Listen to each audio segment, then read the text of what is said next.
તરફથી ફરી વખત નવો ટોપિક લઈને આવ્યો છું. આજે છે ડિજિટલ ગુજરાત સ્કોલરશિપના ફોર્મ એસસી અને ઓબીસી વિદ્યાર્થીઓ માટે ચાલુ થઈ ગયા છે. જે 11 છે, 12 છે, બીએ છે, ગ્રેજ્યુએશન છે, ડિપ્લોમા છે, માસ્ટર ડિગ્રી કરે છે એ લોકો માટે. ઓકે, તો એની તારીખ છે 6/7/2026થી 30/9/2026 સુધી. ખાસ ધ્યાન આપજો, એસસી અને ઓબીસીવાળા વિદ્યાર્થીઓ માટે જ છે 6/7/26થી 30/9/2026 સુધી. અને બીજું જરૂરી એમાં છે, પહેલું તો પ્રોફાઇલ. વિદ્યાર્થીની પ્રોફાઇલ બનાવવા માટે તો સ્પેશિયલ એમનો આધાર કાર્ડની અંદર મોબાઈલ નંબર ફરજિયાત જોઈશે. ઓકે, અને જો કોઈકનું આધાર કાર્ડમાં નામ અધૂરું હોય તો આખું નામ કરાવવા વિનંતી. બીજું છે રેશન કાર્ડમાં ફરજિયાત વિદ્યાર્થીએ કેવાયસી કરાવેલું હોવું જોઈએ. જો રેશન કાર્ડમાં નામ નહીં હોય, કેવાયસી કરાવેલું નહીં હોય તો તમારું ડિજિટલ ગુજરાતનું ફોર્મ ભરાશે નહીં. ઓકે, હવે તમને અને આ છે રિન્યુઅલવાળા માટે બી છે અને જે નવું ફ્રેશ ફોર્મ ભરવાવાળું છે એમના માટે બી છે. હવે આમાં તમારે કયા ડોક્યુમેન્ટ જોઈશે? તો ડોક્યુમેન્ટમાં જોઈશે તમારો પાસપોર્ટ સાઇઝનો ફોટો, વિદ્યાર્થીનો આધાર કાર્ડ, ઈમેલ, મોબાઈલ જોડે લઈને આવવાનો હશે. રિઝલ્ટ, હવે તમે ધારો કે કોલેજમાં પહેલા વર્ષમાં આવ્યા છો અને 12મામાં તમારા 2 ટ્રાય છે તો બંને રિઝલ્ટ જોઈશે. એવી રીતે જેટલા બી તમે પાસ કરેલા હોય રિઝલ્ટ બધા જોઈશે. પછી જાતિનો દાખલો ફરજિયાત. આવકનો દાખલો જોઈશે. આવકનો દાખલો 2023 પછીનો જોઈશે, એટલે 24, 25, 26નો હશે તો ચાલશે, પણ 2023નો નહીં ચાલે.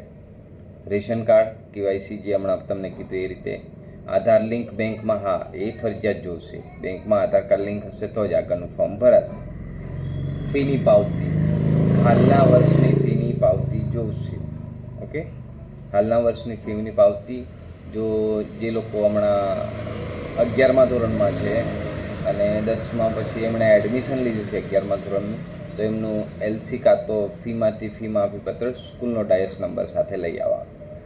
કેમ કે અમુક વિદ્યાર્થીઓના સ્કૂલનો ડાયસ નંબર નાખ્યો છે, વિદ્યાર્થીનું સ્કૂલનું નામ કંઈક અલગ બતાવે છે અને મૌખિક રીતે કંઈક બોલાતું અલગ હોય છે.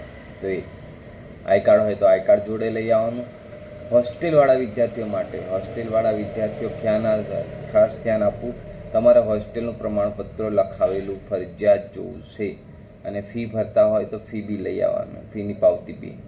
અને જો કોઈકને હવે ધારો કે એણે 12મું પાસ કર્યું છે 2024માં અને હમણાં લીધું છે એડમિશન 2026માં, તો વચ્ચે જે 25-26 જે 2 વર્ષનો ગેપ રહ્યો છે એનું એફિડેવિટ એટલે ગેપ સર્ટિફિકેટ તમારે લખાવવાનું રહેશે. આટલા ડોક્યુમેન્ટ બધા વિદ્યાર્થીઓ ફરજિયાત લઈને આવવાના છે.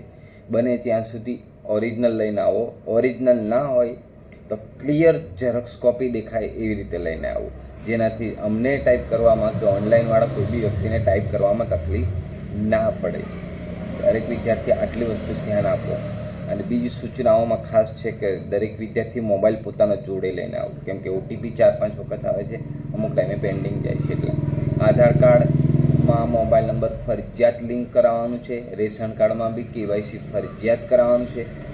પછી બેંકમાં તમારે તમારું આધાર કાર્ડ લિંક ફરજિયાત કરાવવાનું છે. ઓકે, આટલી વસ્તુ તમારે લઈને આવવાનું છે. અને જે તે ઓનલાઈન સેન્ટર પર તમારે અને ફોર્મ ભરવા માટે આટલા ડોક્યુમેન્ટ લઈને જવાનું છે. તમે જાતે ભરો તો બી બેસ્ટ છે. તમે ઓનલાઈન સેન્ટર પર જાઓ તો બી આ રીતે ભરાઈ શકો છો. એટલે આટલા ડોક્યુમેન્ટની ખાસ ધ્યાન આપો. Thank you. હવે બીજી સલાહ જોઈતી હોય તો મને વોટ્સઅપ પર કોલ કરજો, વોટ્સઅપ પર મેસેજ કરજો. કોલ ના કરતા, મેસેજ કરજો.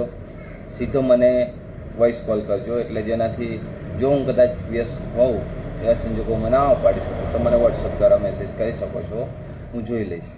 અથવા ઈમેલમાં મને મેસેજ કરજો, યુટ્યુબમાં મને મેસેજ કરજો, હું જોઈશ. એટલે તમને ખાસ એમાં સૂચના આપીશ જો ગાઈડલાઈન જોઈતી હોય તો. અને જો આમાં કંઈક હજુ મારા વિડીયોમાં કંઈક અપડેટ કરવાનું માંગતા હોય જેનાથી હું હજુ સારી રીતે બીજાને સમજાવી શકું, કોઈકને હેલ્પ થઈ શકે એવું હોઈ શકે, તો મને પ્લીઝ મેસેજ કરીને કહેજો કે આ રીતે અપડેટ કરો, તો હું મારો વિડીયો હજુ સારી રીતે બનાવું, બીજાને મદદ થાય એ રીતે. જનતા ઓનલાઈન સેન્ટર, હું ઈશ્વર રાઠવા, છોટાઉદેપુર, પાશ્વ કોમ્પ્લેક્સ, કોલેજ ગેટની સામે, bus depot road. Mobile number છે 70 690 46 428. Thank you.